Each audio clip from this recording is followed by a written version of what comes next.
पनवेल, नवी मुंबई, रायगड परिसरातील बातम्या पाहण्यासाठी आमच्या मी साक्षीदार या यूट्यूब चॅनलला सबस्क्राईब करा. तळोजा परिसरात भीषण अपघात झाला असून 6 ते 7 वाहनांना 4 चाकी गाडीने धडक दिली. या धडकेत एकाचा मृत्यू झाल्याची माहिती समोर आली आहे. तळोजा फेस 1 येथे एका 4 चाकी गाडीने रिक्षा, बाईक आणि टेम्पोला जबरदस्त धडक दिली. या धडकेत एकाचा मृत्यू झाल्याची माहिती समोर आली आहे. घटनास्थळी पोलीस हजर झाले आहेत.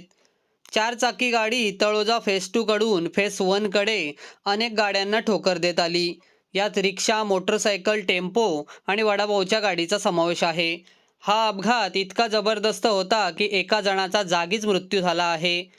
अपघात झाल्यानंतर कारवरील चालक पळून गेला असल्याची माहिती प्रत्यक्षदर्शींनी दिली. या अपघाताची माहिती मिळाल्यानंतर तळोजा पोलीस आणि वाहतूक पोलीस घटनास्थळी दाखल झाले. या अपघातात एकाचा मृत्यू झाला असून अपघातात वाहनांचे मोठे नुकसान झाले आहे, तर अनेक जण जखमी झाले आहेत. या प्रकरणी पोलीस अधिक तपास करत आहेत.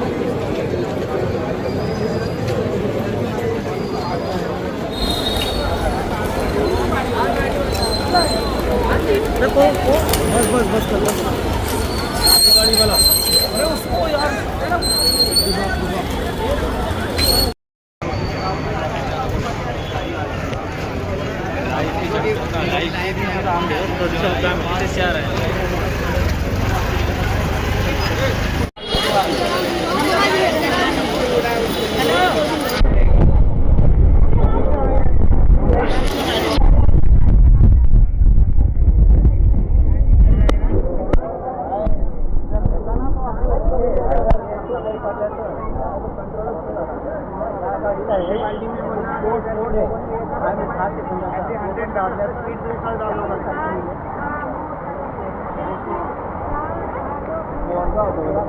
$100